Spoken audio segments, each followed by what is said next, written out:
ग्राहक मानक पई खुशी खबर खसिला परिबा दर राजधानी रे परिबा दर उपरे लागिला लगाम एणिकी कम दाम रे ग्राहक माने किनि परिबे पनीपरिबा। हाँ आज्ञा लगातार किछि दिन धरी परिबा दर आकाश छुआ होइतबा बेले साधारण लोकटी पई एहा किनिबा कष्टकर होई पड़िथिला। मात्र सेथिरे एबे सामान्य आश्वस्ति मिलिछि। राजधानी बजार रे परिबा दर उपरे लगाम लागिछि, किंतु खुचुरा बजार रे टमाटो दर एबे भी खसिनी।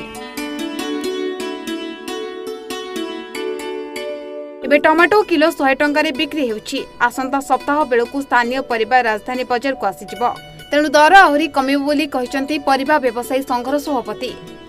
एबे राजधानी खाउटी सामान्य आश्वस्ति होइछंती।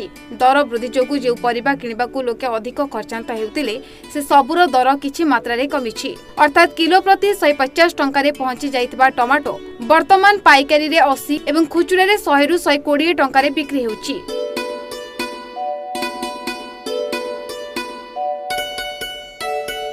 अन्य परिबा मध्यरे बाइगण किलो 100 रु 60, झुडंग 120 रु 50, कांकड़ 60 रु 40, पोटल 120 रु 60, सजना छुई 100 रु 50, सारू 60 रु 40, फुलकोबी गोटा 60 रु 50 को कमिछि एवं बंधाकोबी किलो प्रति 50 रे अपरिवर्तित रहिछि।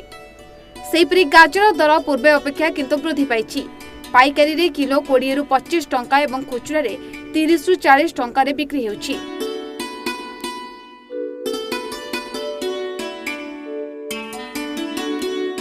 पूर्व आहुरी कम थिला। आलू दर बढ़िथिले मध्य पियाज कमिछि।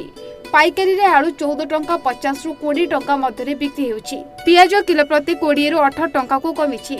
अगस्त प्रथम सप्ताह बेलकु भेंडी, कलरा, जन्ही, काकुडी आदि परिबा पुरी, आठगड़, कटक रु आसीबो। एहा परे ग्राहक आहुरी आश्वस्त हेबे। कृषि विभाग अनुसार राज्य में 98 लाख 51 हजार मेट्रिक टन परिबा उत्पादित हुए। ओडिशा कंदमूल छतु उत्पादन रे प्रथम, बाइगण, बंधाकोबी, पणस रे द्वितीय और टमाटो रे पंचम, फुलकोबी रे षष्ठ स्थान रे रहितबा नै कृषि विभाग पक्षरु कहाଯାଏ।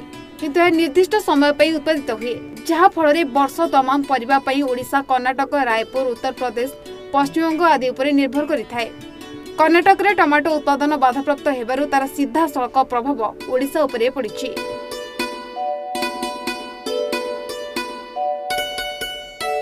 पूर्व अपेक्षा कम परिबा आसुथबारु दर बढ़ी जाइतिला। एबे सेतिरे सुधार आसुछि। अगस्त सुधा स्थानीय परिबा बजार को आसीबा फल रे ग्राहकों को कम दर रे सतेज परिबा मिल परिबो। Bureau report, Odisha Bhaskar.